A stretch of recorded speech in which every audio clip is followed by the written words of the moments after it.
This cover of a music book signaled the beginning of a new era in the year 1900. The illustration shows the Angel of Progress in the center.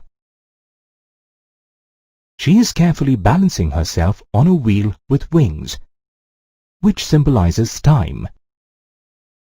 The angel is flanked by several technological inventions, such as the railways, the camera, and the printing press, besides some machines and a factory. Another popular image that glorified machines was the two magicians printed on a trade magazine about 100 years ago. The past and the present was depicted with Aladdin and a mechanic, signifying that a mechanic of today could create magic like Aladdin. The 20th century glorified machines and industries as the new age superpowers. Was then industrialization all about new machines and factories? Contrary to popular imagination, industrialization did not exactly begin with industries and machines. The early industrialization phase, also known as proto-industrialization, paved the way for modern industrial economies. In the 17th and 18th centuries, several merchants in Europe shifted their production to the countryside. With the growth of world trade and acquisition of new colonies, there was a huge demand for finished goods. Merchants persuaded peasants and artisans to produce for an international market.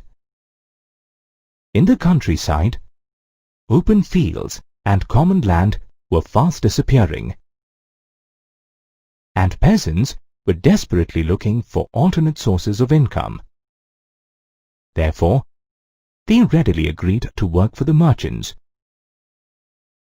Working from the villages gave peasants the flexibility to cultivate their land and earn as well.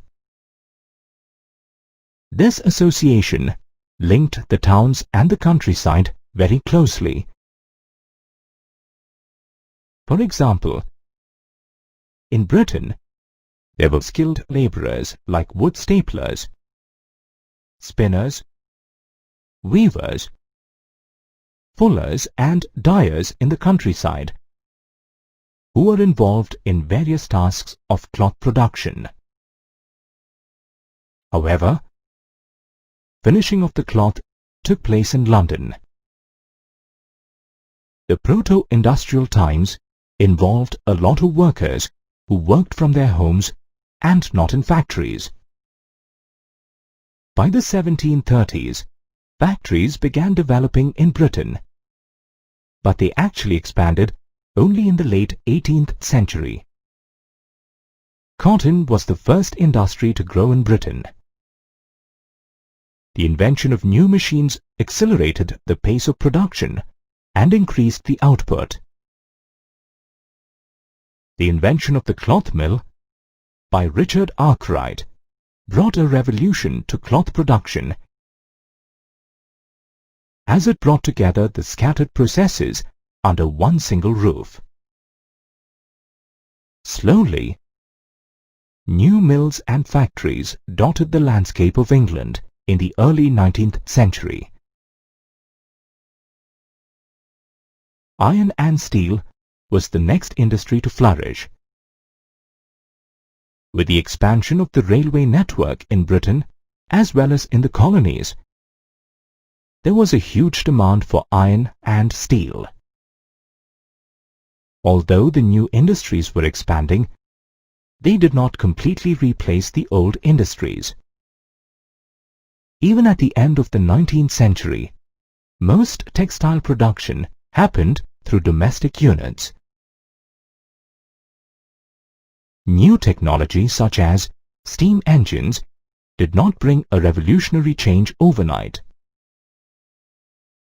Although many small industries had begun to use some technology in their processes, industrialists were still hesitant about the new machines due to their high repair and maintenance cost. For example, the steam engine could enhance the production manifold. However, in the early 19th century, only 321 steam engines were used all over England. Industrialization was in full swing in the late 18th and the 19th century, but the shift to machines was a gradual and slow process. During the 19th century, hordes of people began migrating from the countryside to the industrial centers, such as London, in search of jobs. Since the market was flooded with people, labor was cheap. To have cheap labor was a profitable option for the industrialists, who did not wish to invest money in machines. In industries such as breweries and gasworks, the demand for labor was seasonal. More people were required during winters. Similarly, during Christmas, a lot of people were needed to work as binders and printers.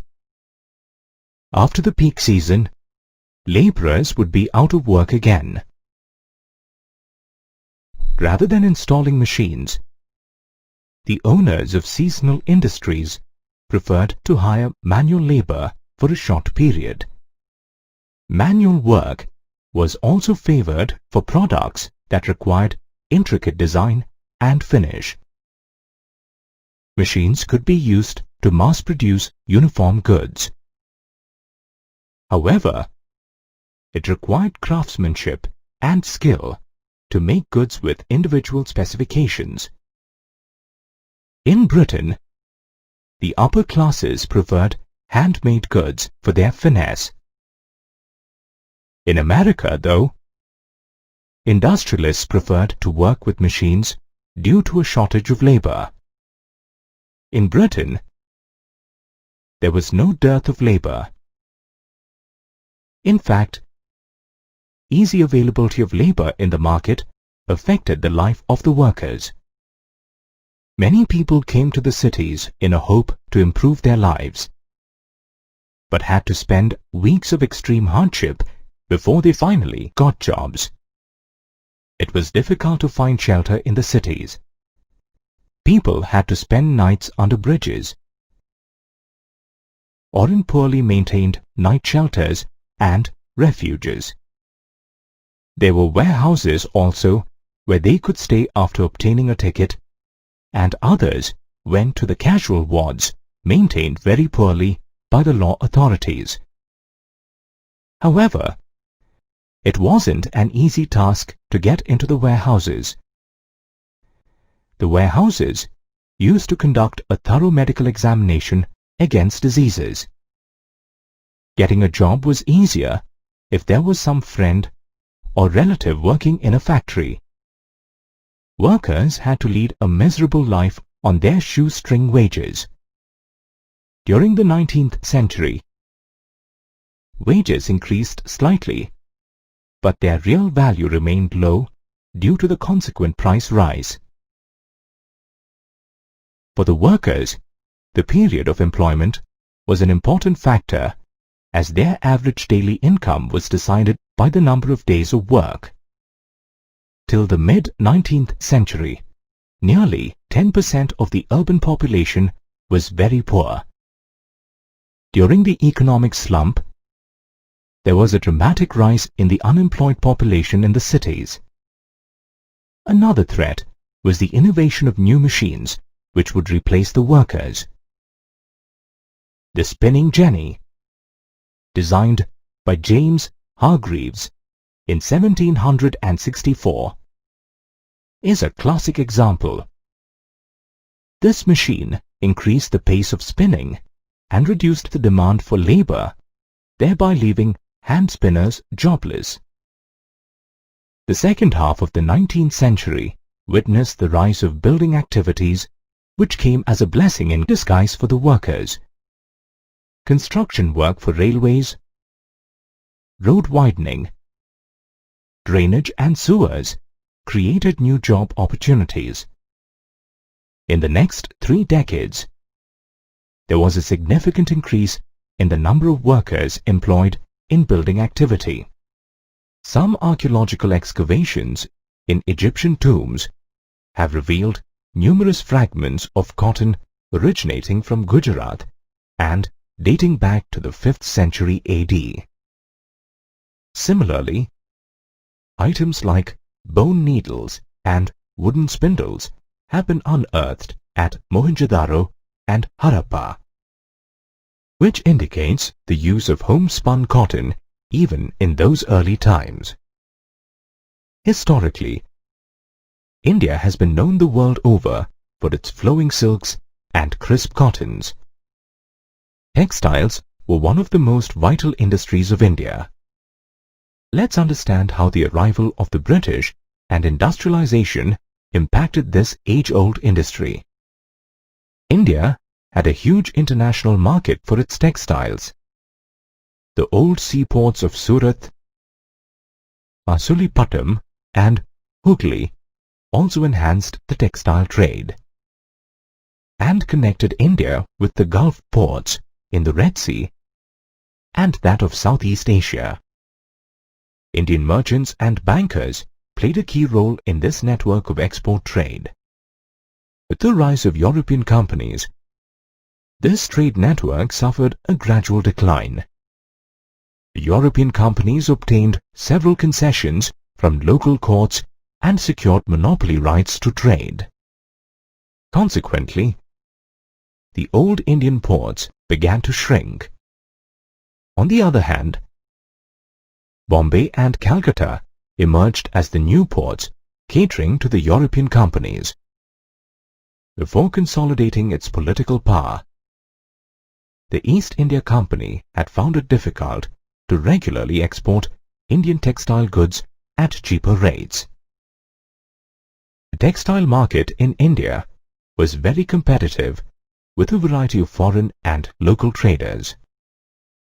As a result, a weaver and a supply merchant could negotiate the best price for the goods. After establishing its power, the East India Company developed a system of management and control. This system helped the company eradicate competition, control costs, and ensure regular supply of textile goods. The company also appointed a paid servant called the Gomasta, who supervised the weavers, collected their produce, and examined the quality of cloth.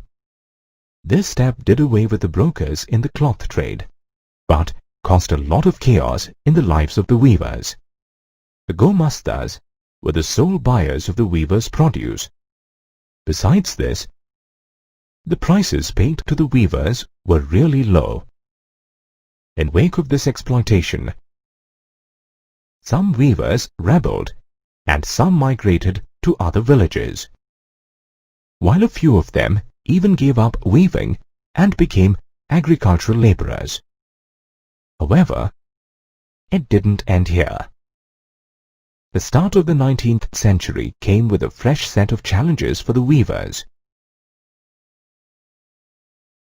As the cotton industry developed in Britain, industrialists forced the government to impose import duties on goods from other countries, so that the British Manchester goods would face no competition from outside. They also wanted the East India Company to sell the British goods in the Indian market. This led to the market getting flooded with Manchester imports. This made the situation worse for the weavers, as their export market collapsed. Furthermore, with the US Civil War, the cotton supplies to Britain drastically decreased, and so Britain turned to India for support. This led to a sudden surge in raw cotton exports, resulting in soaring cotton prices. Gradually, towards the end of the 19th century, India saw the growth of factories and the fine art of weaving died a slow death. These are pictures of the people who pioneered the growth of industries in India. 𝙁𝙤𝙇𝙇 was famous for the Tata group of industries, and 𝙁𝙤𝙋𝙀𝙀 Tagore was one of the first Indian businessmen who invested in shipping, shipbuilding, mining, and banking and insurance. Let's understand the nature of the trade and industries of these great industrialists. During the British era, the major export item from India was opium. It was exported to China, and in return, the British got tea from China. Undoubtedly, China became the focal point of British trade. Indians got involved in this trade as they began to provide finance, procure supplies, and ship consignments. After making money from the China trade, some Indians decided to set up their own industries. In Bengal, 𝙁𝙁𝙋𝙀𝙀 Tagore invested his money to set up 6 joint stock companies in the 1830s and 40s, but they did not flourish. However, several other traders followed his example and set up successful business empires. People like 𝙁𝙤𝙇𝙇 and 𝙁𝙃𝑗𝑚𝑝𝑎𝑡𝑖 established industries in Bombay, while Seth Hukumchand set up the first jute mill in Calcutta. At this time, some Indian merchants had trade links with Burma, the Middle East, and East Africa as well. And a few Indian commercial groups catered to the domestic market. They provided finance and other services to traders within India.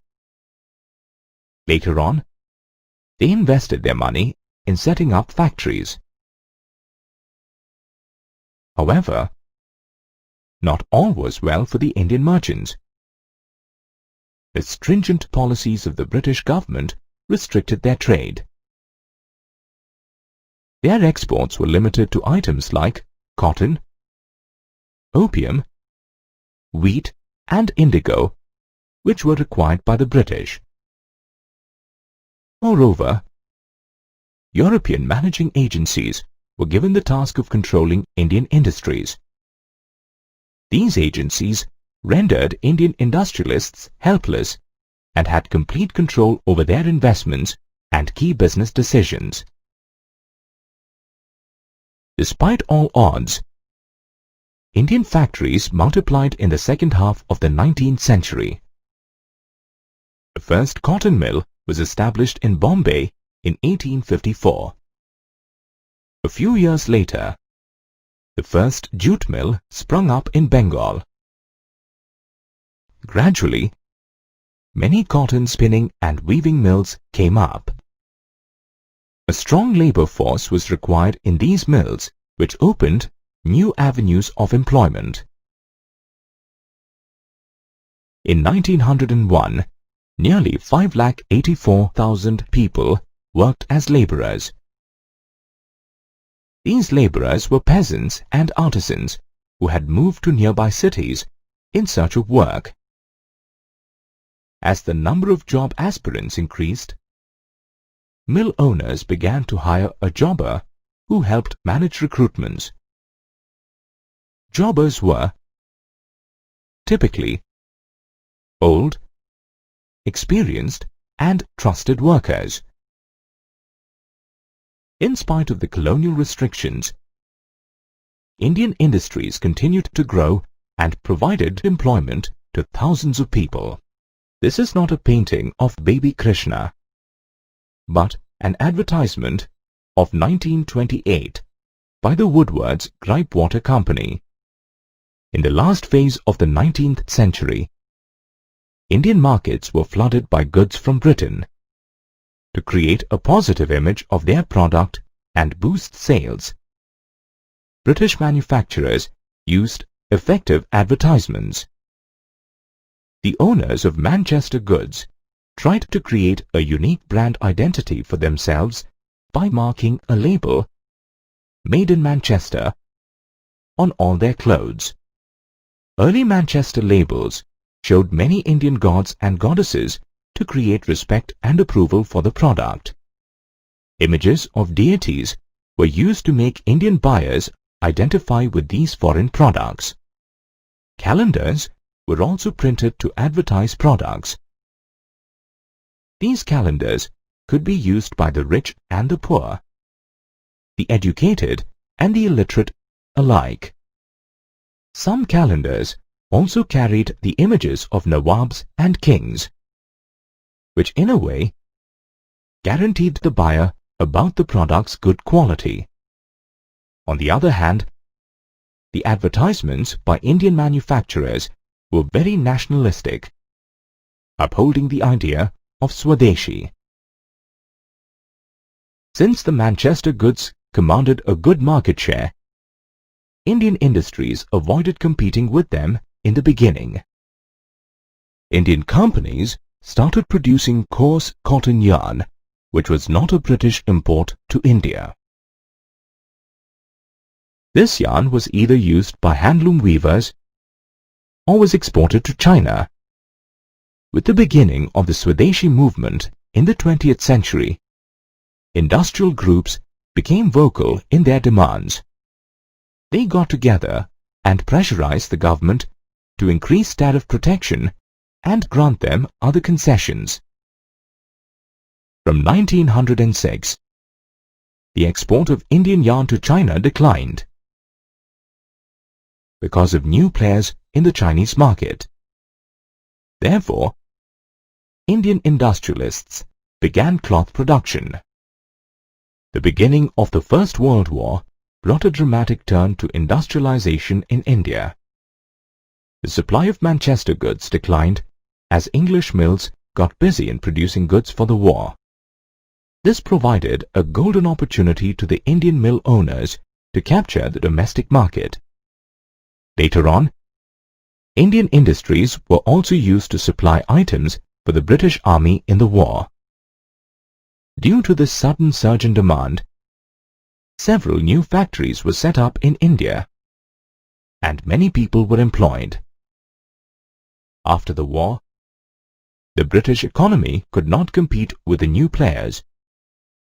The US, Japan, and Germany, and collapsed. Manchester could not regain its position in the Indian market either. While factories grew after the war, large industries were limited to big centers like Bengal and Bombay. Interestingly, most labor force still worked out of small household units in the villages. Despite the initial setback from the Manchester goods, the production of handloom cloth increased in the 20th century. Many weavers shifted to the technologically advanced looms with fly shuttles. By 1941, over 35% weavers used this technology. Specialized weavers who wove finer varieties for the rich people were in a better position to handle competition from the mills. Their production was not impacted by bad harvests and famines, as the rich could afford to buy at all times. Moreover, mills could never replicate the exquisitely woven fabric. The weavers lived a poor life and learned to survive the cutthroat competition.